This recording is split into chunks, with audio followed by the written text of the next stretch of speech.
vraiment dedans. Jusqu'à ce que période Mogo Rabinisi qui bouille ça.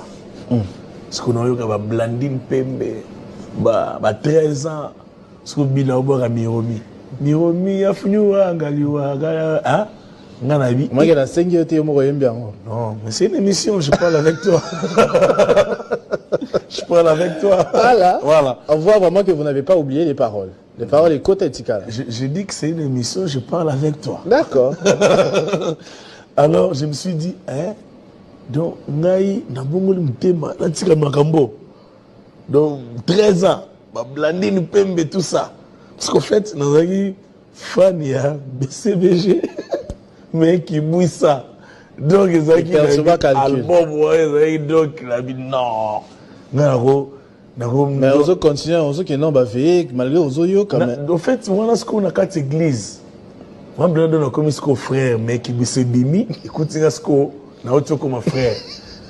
Mais non, on est vers 2001. Là. On est vers 2001, 2000-2001.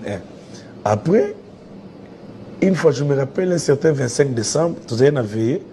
Parce qu'on a eu le mois lobby, ceux qui ont bien été qu'on a personne de ma présenter à tout justement. Prophétie. C'est la parole de connaissance. Donc, au bon moment, on était avant. Les amis, là, on tourne à en tout cas, pasteur, oui, raté. Ah, c'est que qu'on a bien gâté. Donc, dans le monde, on a mis là qui, ce qu'on a comme Lucas, n'est na rubi man église. Même si dirigeant na son habit, non, c'est soulagé. Habit non, mais toilette, c'est ça dans la carte église, n'habite, n'a qui na qui libanda. Na tiki cahier, na Bible. C'est comme ça que je suis sorti, na qui na bim sum nganda mweze eli kolana banda meladiamba, na qui na melidiamba. Tant on a meli, parce que nous on brinza mbala ndangana banzete na bi ah. Mais Joe Obomanga le lotinga le tout sur la zone ndako. Dans un catch à 3h boutou yo Michel yo tiki ngai. Ah bien c'est que faut gana baby ça. C'est comme ça qu'il na bimba la kenda bar morezara wala la super gracia. André Koufa.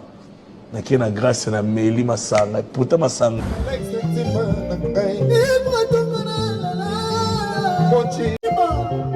Alex Débiciel.